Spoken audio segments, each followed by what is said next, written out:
The Swamp. The Swamp had its premiere last night on HBO. So it's a very recent documentary film. First off, this is a biased view, so not a spoiler alert. This is a documentary. It's not that I'm going to tell you my only viewer what is going to happen with the swamp. Well, depending on which side of the political spectrum you're on, what you embrace. In fact, you will have a different take on what happens to the swamp, and is about to happen depending on the results of the November elections. It's not that I'm a supporter of the Democrats. By the way, I'm taking this view from across the Atlantic, so in some ways I'm not really one of the fanatics from there, let's say, normally. But I admit that even from here, I am in a way. I mean, I can't stand the very stable genius. I mean, this for me is the paradigm, the archetype of the corrupt, incapable loser, to use nasty, to use his own rhetoric, his own words. Calamity, in other words. Inexplicable still, after all this time, that you have people like the seemingly main character of the documentary, Matt Gantz or something like that. Someone who's so close to the most important property in Washington, which is between the ears of the president, something like that, he says at one point. I must confess that I'm not just biased. I couldn't see much of this because I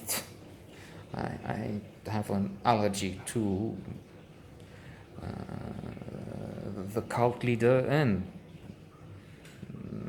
members of the cult, and especially those who should understand better, who are in key positions. And if the man at the very top has some conditions, and maybe we can see this as, depending on how you look at it at various moments of the day or on your mood, you can look and say this is attenuating circumstance, because the poor man, let's say that, is visibly affected by dementia,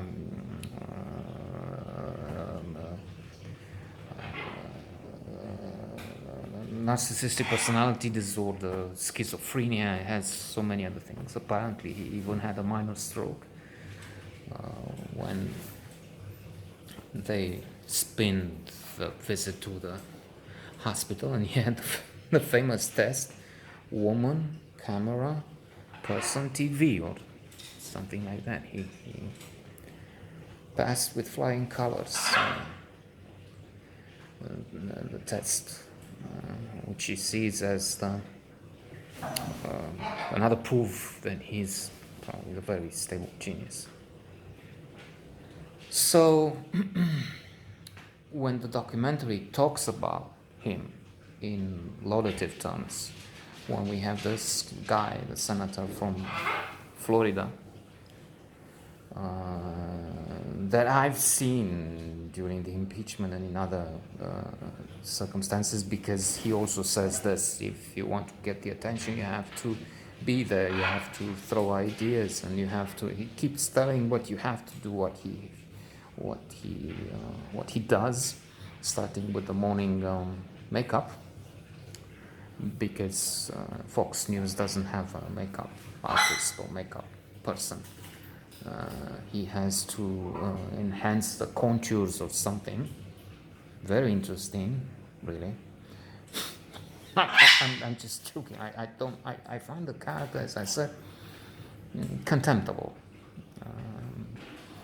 Perhaps especially since he's not a man who has the disabilities of the very stable genius. That is a person who lies as he breathes. Carl Bernstein, the famous journalist, All the President's Man, with Woodward, two most important journalists in recent history. They're the ones who sent a president packing, Nixon, okay, Watergate and all that. Said yesterday that it's all a big lie. He was asked again about another stupidity of planes with thugs are moving across the country. He keeps saying some of the most vile, loathsome, and absurd things, and many of them so damaging to the country, to the security, embracing the Russians, the infamous impeachment process with the president of Ukraine. Of course, Gantz and others will just turn this around and say this is not, this is the way they should operate. Such a change in what used to be the Republican Party, tough on Russia. Now they have shirts, I'd rather be a Russian than a Democrat. So it's, well, to end on a positive note, not regarding the documentary, which is, for me, as I said, admitting to the fact that I have a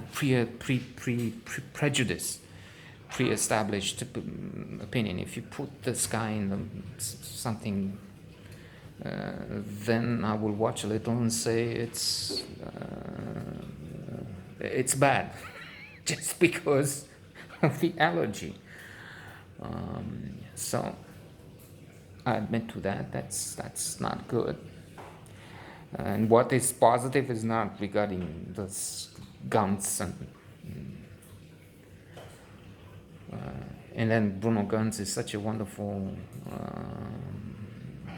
actor and one of the greatest of Germany. And from what I gather, also wonderful. I don't know him that much, but a very nice man, let's say. No, it regards the position we're in. Watching also this documentary, it reinforces the idea that yes, we have scoundrels here in huge numbers. We have the Red Plague Party, and they had the power for so long. They're always close to power. Even now, let's not get into it. But we have a president that's 10,000 times what Trump is. And some leaders that, with their failures, they're very much above Gantz and this cult of the very stable genius. So in other words, I was going to drop the phone. Watching this is good in the sense that we see the world in a different way. We used to have that joke. We had a joke with the end of the world, the American president, Russian president, Chinese now. They all say to the population, don't worry, we have spaceships, we can leave the earth if it's going to die. Ours comes, it used to be for Ceausescu, for the communists, comes on TV and he says, don't worry, we're at least 100 years behind. Not anymore. Looking at Gantz and his gang, we're some years ahead. On that front. Not financially, but on that front.